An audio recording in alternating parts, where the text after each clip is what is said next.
জয় গুৰু শঙ্কৰ। শ্ৰীমন্ত শঙ্কৰ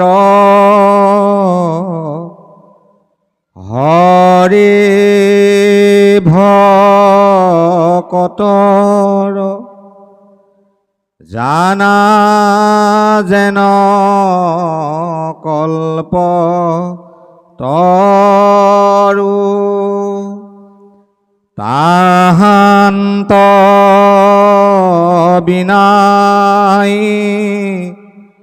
নাই নাই নাই আমাৰ পৰম গুৰু। তাহান্ত বিনাই নাই নাই নাই আমাৰ পৰম গুৰু।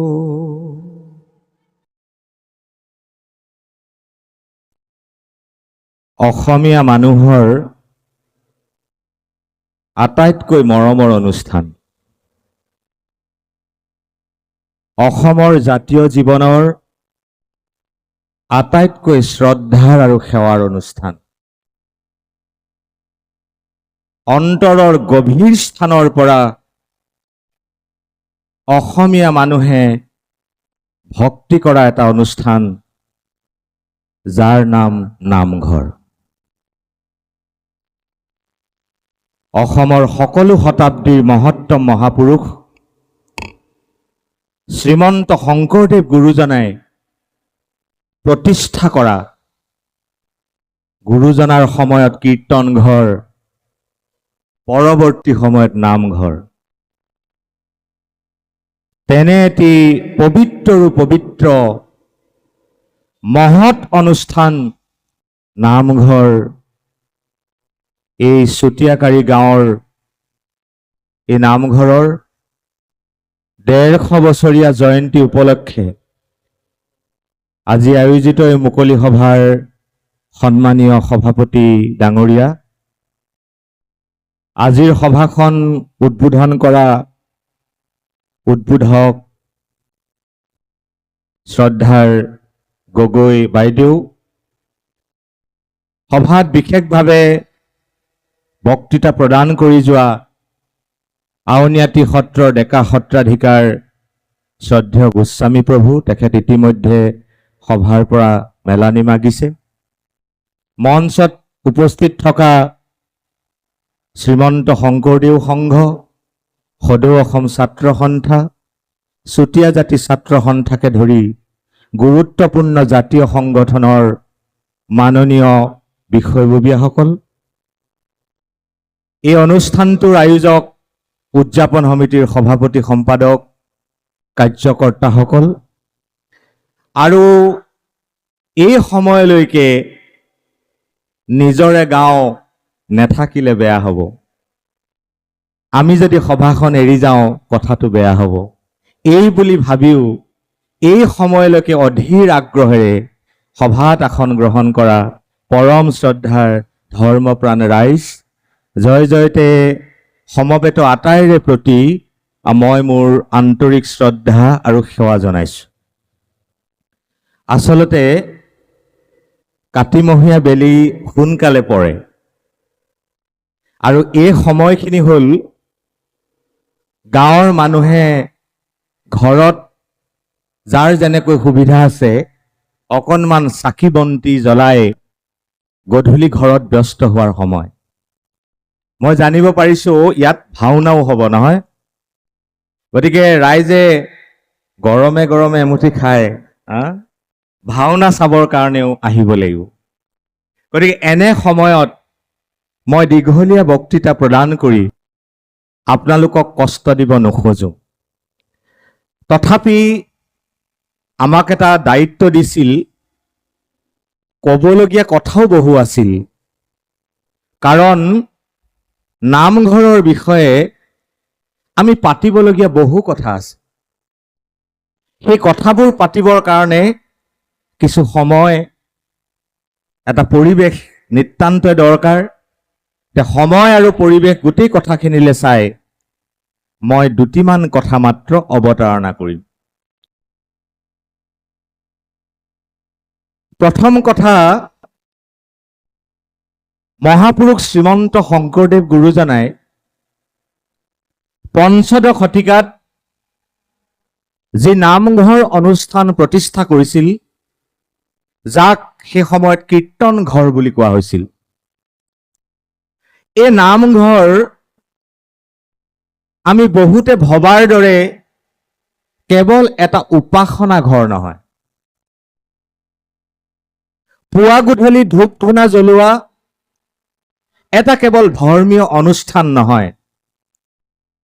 নামঘৰ পঞ্চদশ শতিকাৰ অসমৰ নৱজাগৰণৰ প্ৰাণকেন্দ্ৰ।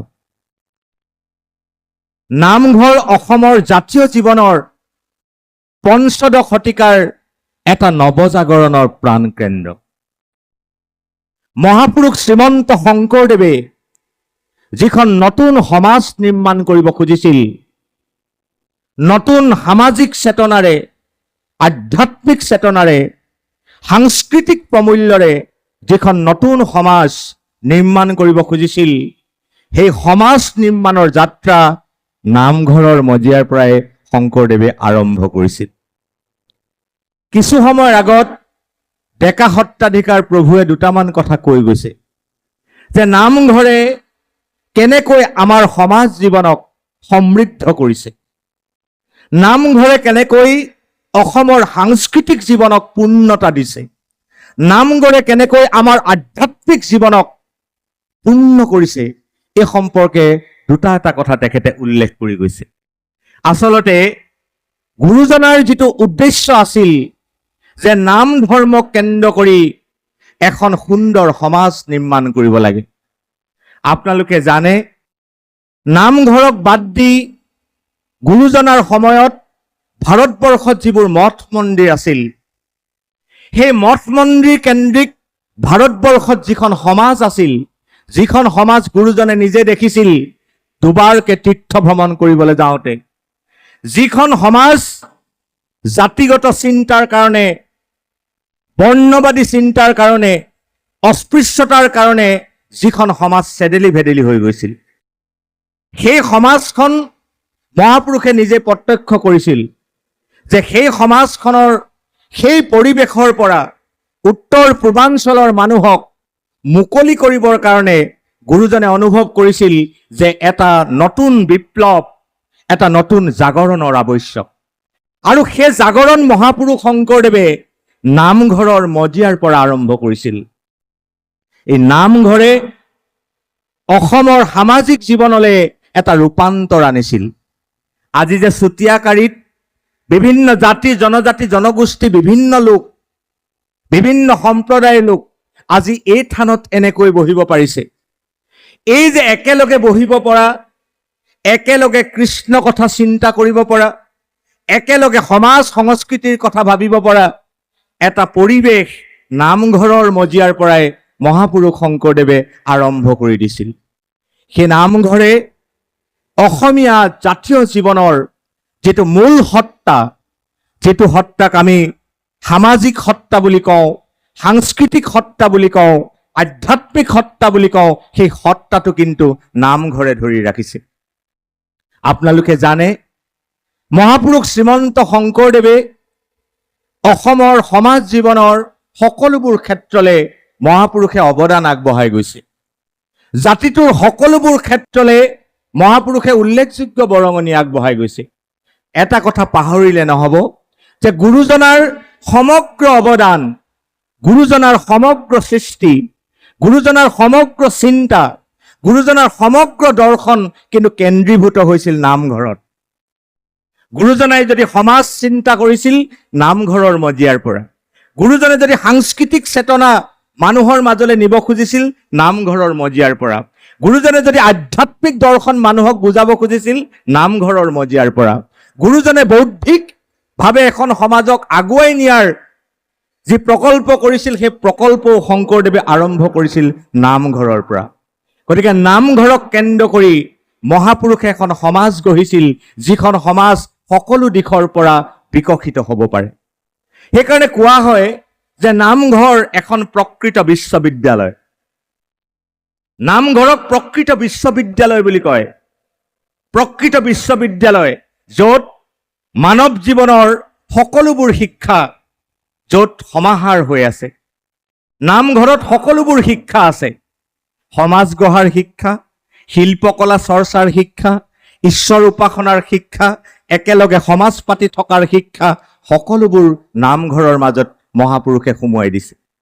ভাবি আচৰিত লাগে এটা কথা যে নামঘৰক কেন্দ্ৰ কৰি শংকৰদেৱে সমাজখনক ওপৰলৈ উঠাবৰ কাৰণে, ওপৰলৈ উঠোৱা মানে চিন্তাৰে সৈতে ওপৰলৈ উঠোৱা, সংস্কাৰেৰে সৈতে ওপৰলৈ উঠোৱা, সংস্কৃতিৰে সৈতে ওপৰলৈ উঠোৱা, সাহিত্যৰে সৈতে ওপৰলৈ উঠোৱাৰ যাত্ৰা মহাপুৰুষে নামঘৰৰ পৰা আৰম্ভ কৰিছিল।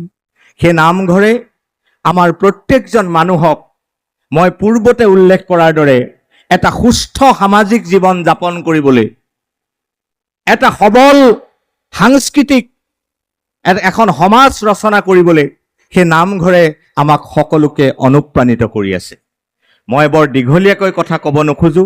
মই আৰু দুটা তিনিটা কথা কৈ সামৰণি মাৰিম, কাৰণ দীঘলীয়াকৈ বক্তৃতা দিলে আপোনালোকে এতিয়া আমনি পাব।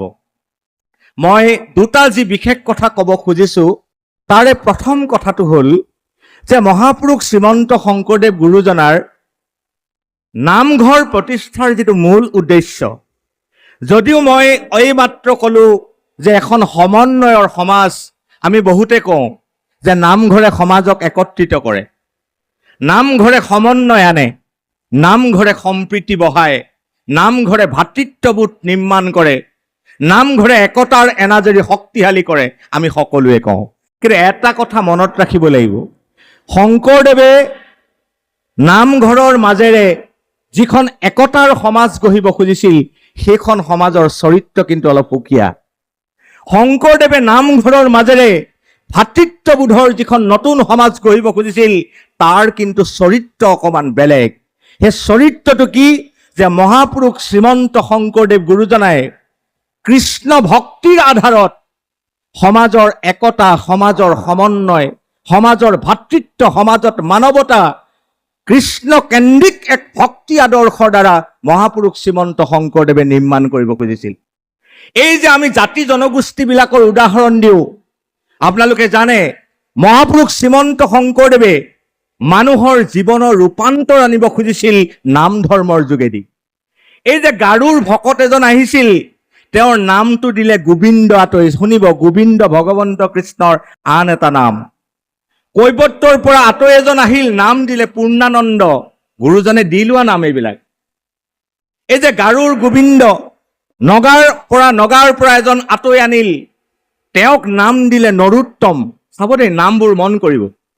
যি সময়ত মানুহক বৰ্ণবাদী চিন্তাৰ কাৰণে মানুহক আঁতৰাই ৰখা হৈছিল, মহাপুৰুষ শ্ৰীমন্ত শংকৰদেৱৰ সময়ৰ অসম আপোনালোকে কল্পনা কৰিব নোৱাৰে যে সেই সময়ত কৃষ্ণক ভক্তি কৰাৰ অধিকাৰ সকলোৰে নাছিল। যি উচ্চ বৰ্ণত জন্ম লাভ কৰিছিল, যি বেদমন্ত্ৰ জানিছিল, যাৰ পুৰোহিতৰ লগত সম্পৰ্ক আছিল, সেইসকলেহে কেৱল ঈশ্বৰ ভক্তি কৰিব পাৰিছিল। বাকীসকল মানুহক ঈশ্বৰ ভক্তি কৰাৰ পৰা আঁতৰাই ৰখা হৈছিল। মহাপুৰুষ শ্ৰীমন্ত শংকৰদেৱে সেই সময়তে একশৰণ হৰিনাম ধৰ্মৰ এটা বিৰাট আন্দোলন নামঘৰৰ পৰা আৰম্ভ কৰিছিল। আৰু নামঘৰৰ পৰা আৰম্ভ কৰা এই আন্দোলনে অসমত সেই সময়ৰ উত্তৰ পূৰ্বাঞ্চলত এটা নতুন চেতনাৰ সৃষ্টি কৰিছিল। লক্ষ্মীনাথ বেজবৰুৱাই শংকৰদেৱে প্ৰচাৰ কৰা ধৰ্মটোৰ সম্পৰ্কে তত্ত্বকথা গ্ৰন্থত নাম ধৰ্ম বুলি যিটো প্ৰবন্ধ সন্নিৱিষ্ট হৈছে, তাত বেজবৰুৱাই কৈছে, শংকৰদেৱে প্ৰচাৰ কৰা নাম ধৰ্ম উদাৰ, শংকৰদেৱে প্ৰতিষ্ঠা কৰা নাম ধৰ্ম মহান, শংকৰদেৱে প্ৰতিষ্ঠা কৰা নাম ধৰ্ম বিশ্বজনীন। গুৰুজনাই নাম ধৰ্মক, গুৰুজনাই প্ৰচাৰ কৰা ধৰ্মক মহানতাৰে উদাৰতাৰে বিশ্বজনীন চিন্তাৰে সৈতে নাম ধৰ্মক প্ৰসাৰ কৰিছিল। মই এটা কথা ক'ব খুজিছোঁ, শংকৰদেৱে পৃথিৱীৰ একমাত্ৰ ধৰ্মগুৰু, যিগৰাকীয়ে ধৰ্মক আন কেইটামান বিষয়ৰ লগত প্ৰত্যক্ষভাৱে সম্পৰ্কিত কৰি দিছে। শংকৰদেৱৰ ধৰ্মত একে সময়তে আছে জ্ঞানৰ সাধনা। শংকৰদেৱৰ ধৰ্ম আৰু আদৰ্শত একে সময়তে আছে বিজ্ঞানৰ চিন্তা। শংকৰদেৱৰ ধৰ্ম আৰু আদৰ্শত একে সময়তে আছে শিল্প চেতনা বা শিল্পৰ সাধনা, আৰু শংকৰদেৱৰ ধৰ্মত একে সময়তে আছে সংস্কৃতিৰ চৰ্চা বা সাধনা। গতিকে গুৰুজনাৰ ধৰ্ম, আজি নামঘৰত জ্ঞানৰ চৰ্চা আছে। আপোনালোকে দেখিছে মহাপুৰুষ শ্ৰীমন্ত শংকৰদেৱে কোনো ধৰণৰ মূৰ্তি উপাসনাৰ পোষকতা কৰা নাই, নহয়, এইটোত সকলোৱে একমত। মহাপুৰুষ শ্ৰীমন্ত শংকৰদেৱে নামঘৰত কি প্ৰতিষ্ঠা কৰিছে? ভাগৱত প্ৰতিষ্ঠা কৰিছে, এখন গ্ৰন্থ প্ৰতিষ্ঠা কৰিছে।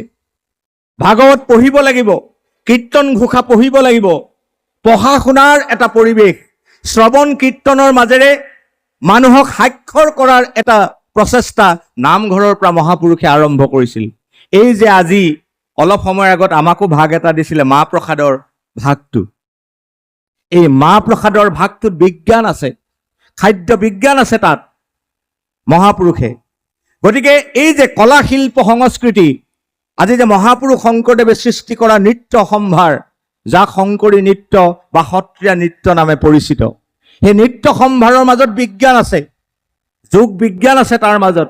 গতিকে মহাপুৰুষ শ্ৰীমন্ত শংকৰদেৱে ধৰ্মৰ মাজেৰে মানুহক জ্ঞানৰ লগত, ধৰ্মৰ মাজেৰে বিজ্ঞানৰ লগত, ধৰ্মৰ মাজেৰে শিল্পৰ লগত, ধৰ্মৰ মাজেৰে সংস্কৃতিৰ লগত মানুহক সংযুক্ত কৰি দিছিল। আৰু এই গোটেই যাত্ৰাটো শংকৰদেৱে কেন্দ্ৰীভূত কৰিছিল নামঘৰৰ মজিয়াত, নামঘৰৰ মাজৰ পৰা। গতিকে এই গুৰুত্ব নামঘৰৰ সদায় আছে আৰু থাকিব। গতিকে সেইকাৰণে আমাৰ প্ৰতিখন সমাজে, অসমৰ প্ৰতিখন সমাজে নামঘৰক সেই শ্ৰদ্ধাৰে, সেই দৃষ্টিৰে যোৱা 500 বছৰ ধৰি সন্মানিত কৰি আহিছে, আদৰ কৰি আহিছে। আজি মই দেখিছোঁ আপোনালোকেও বৰ সুন্দৰভাৱে এই তিনিদিনীয়া কাৰ্যসূচীৰে 150 বছৰীয়া এই জয়ন্তী আপোনালোকে উদযাপন কৰিলে। মই আপোনালোকক ধন্যবাদ জনাইছোঁ, আৰু মই আশা কৰিম নামঘৰৰ যিটো মূল বিষয়,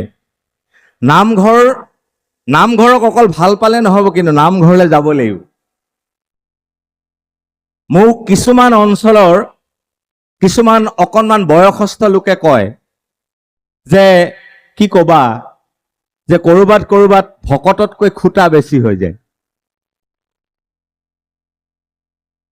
নামঘৰলৈ যাব লাগিব, নামঘৰত প্ৰৱেশ কৰিব লাগিব, নামঘৰত গুৰুজনাৰ আদৰ্শৰ চৰ্চা কৰিব লাগিব, আৰু তেতিয়াহে নামঘৰৰ যিটো উপকাৰ, সেই উপকাৰটো সমাজখনে লাভ কৰিব। গতিকে মই এটা কথা আপোনালোকক অনুৰোধ কৰিম যে এই গাঁওখনৰ প্ৰজন্মক নামঘৰমুখী কৰিবৰ কাৰণে আজিৰ উৎসৱটোৱে এটা প্ৰেৰণা দিব। অন্তত সপ্তাহত, নোৱাৰিলেও মাহত, নোৱাৰিলে 6 মাহত নামঘৰক কেন্দ্ৰ কৰি সকলো একগোট হৈ গুৰুজনাৰ আদৰ্শ আৰু গুৰুজনাৰ অৱদান ৰাজি চৰ্চা কৰিবৰ কাৰণে সকলোৱে যত্ন কৰিব লাগিব। শেষত মই আপোনালোকক পুনৰ শ্ৰদ্ধা জনাই মোৰ বক্তব্য সামৰণি মাৰিব খুজিছোঁ।